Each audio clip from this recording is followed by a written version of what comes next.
नमस्कार और मेरे इस YouTube चैनल में आपका स्वागत है।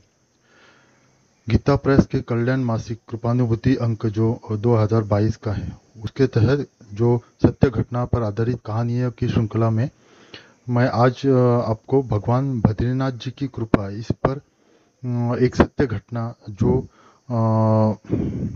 श्री गिरिजा शंकर जी शास्त्री जी ने भेजी है, उनके जीवन में घटित हुई। तो वो जैसे उन्होंने भेजे वैसे कि वैसे मैं आपको पढ़ के सुनाऊंगा।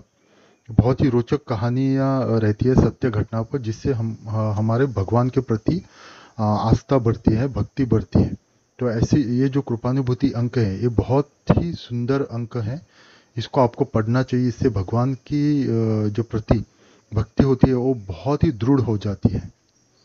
तो ये मैं क्यों आपको कहानियाँ एक एक सुना रहा हूँ, क्योंकि जिन लोगों के पास कृपानुभूति अंक नहीं है तो वो जाके गीता प्रेस से खरीदिए, नहीं तो ये मैं जो कहानियाँ बताऊंगा वो भी आप सुन सकते हैं।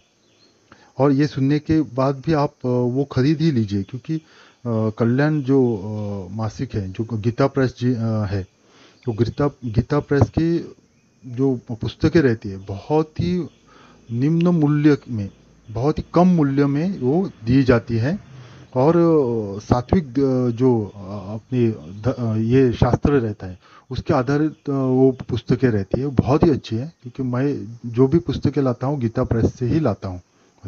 तो कहानी शुरू करने से पहले मेरे आपसे नम्र विनती है कि अगर अभी तक आपने मेरा ये चैनल सब्सक्राइब नहीं किया है तो आप जल्दी से मेरा चैनल सब्सक्राइब कीजिए और बेल आइकन दबाना ना भूलिएगा। मैं आपका बहुत आभारी रहूँगा। और ये जो कहानियाँ मैं आपके सम्मुख प्रस्तुत करता हूँ वीडियो के माध्यम से, उनको ज़्यादा से ज़्यादा लाइक और शेयर कीजिए, ताकि दूसरों को भी इसका अनुभव मिल जाए। उनको भी उनके भी मन में भक्ति भाव निर्माण हो जाए भगवान के प्रति। इससे आपको भी पुण्य फल की प्राप्ति होती है। और कमेंट बॉक्स में एक अपने इष्ट देव का एक मंत्र या कोई नाम ऐसा लिख दीजिए, क्योंकि जो भी पढ़ता है उनको भी पुण्य फल मिलता है, आपको भी पुण्य फल मिलता है। इसलिए कमेंट में आप जरूर लिखिए।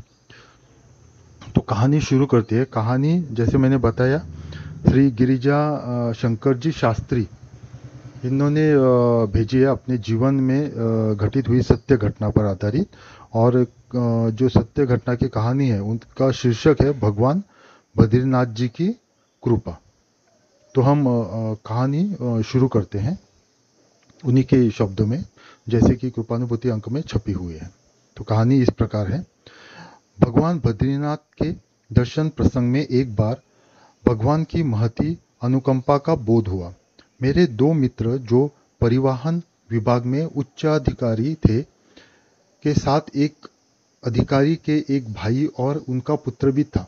ड्राइवर ड्राइवर के सहित हम कुछ 6 लोग कार से यात्रा कर रहे थे।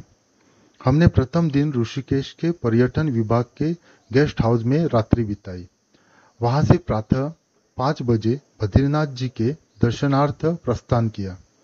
वह दिन निर्जला एकादशी, ज्येष्ठ शुक्ल एकादशी का दिन था।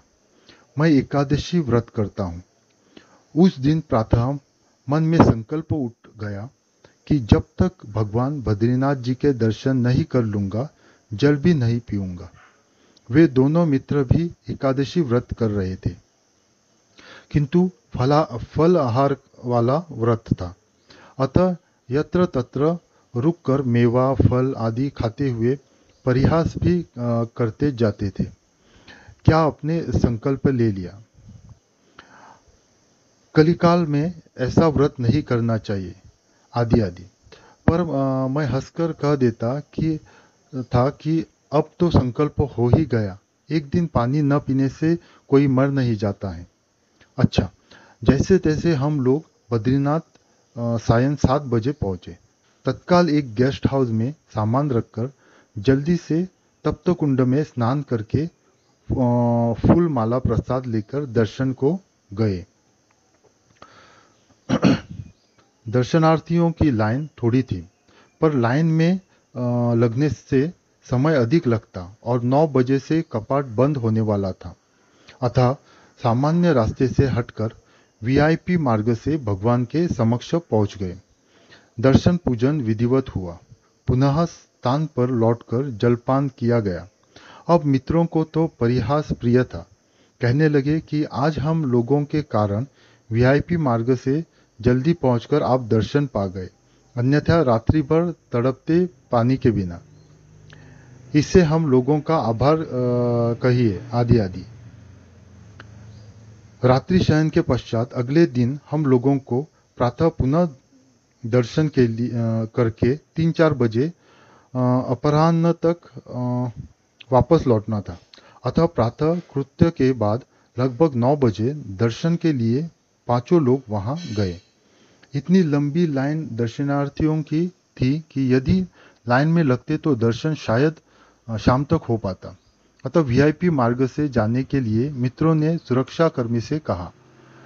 उसने कहा, आज यह व्यवस्था बंद है। यदि आप लोग जाना ही चाहते हैं तो 8,000 रुपये का टिकट ले आइए, तब जा सकते हैं। मित्रगण टिकट लेना नहीं चाहते थे, अतः लौट गए। किंतु मैं थाली में माला, फूल, प्रसाद आदि लिए खड़ा रहा। एक सुरक्षाकर्मी को मुझ पर दया आ गई। उसने पूछा, आप कहाँ से हैं? मैंने कहा, तीर्थराज प्रयाग से। उसने कहा, आप केवल 5 मिनट प्रतीक्षा करिए। 2-3 मिनट में ही उसने मुझे वीआईपी मार्ग से जाने का संकेत कर दिया। एक दूसरे सुरक्षाकर्मी ने पूछा, कहाँ कैसे? तब पहले वाले ने कहा, इन्हें जाने दे, ये अपने ही व्यक्ति हैं। इस तरह भगवान के दर्शन का मार्ग मेरे लिए प्रशस्त हो गया। दर्शन करके भगवान के नाम मंत्र का जप कर ही रहा था, तभी दोपहर के भगवान के भोजन विश्राम हेतु कपाट बंद होने की घोषणा हुई।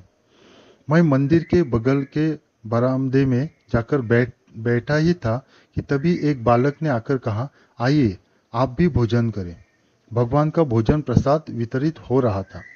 बस फिर क्या था, पारण करना ही था। कड़ी भात तथा रोटी साग मिला। दिव्य भोजन प्रसाद का स्वाद अभी तक भूलता नहीं। उस स्वाद का वर्णन वह तो अनिर्वचनीय ही है। भोजन के समय अभी भी भगवान का दिया हुआ वह वचन कभी कभी याद आ जाता है। भोजनाश्च धने चिंतां वृथा कुर्वन्ति वैष्णवाः योऽयं विश्वम्भरो देवः स किं भक्तानुपेक्षते। इसी बीच दोनों मित्र टिकट लेकर आ गए।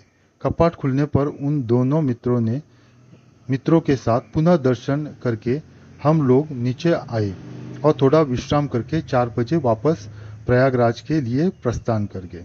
तो ये जो सत्य घटना जो श्री गिरिजा शंकर जी शास्त्री जी ने भेजी है, उनके तहत जो उनकी भक्ति इतनी थी कि कपाट बंद करने को था, फिर भी उनके कर्मचारियों ने, जो सुरक्षा कर्मचारी रहते हैं, उन्होंने उनको जाने के लिए दे दिया, एक ही आदमी को।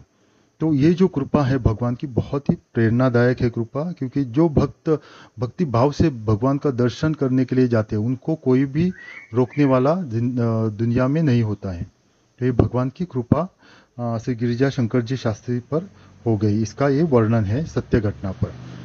तो आप ऐसे ही, मैं आगे कहानी आपको लाता रहूँगा। आप मेरे चैनल पे बने रहिए। आपका कल्याण हो। ओम नमः शिवाय।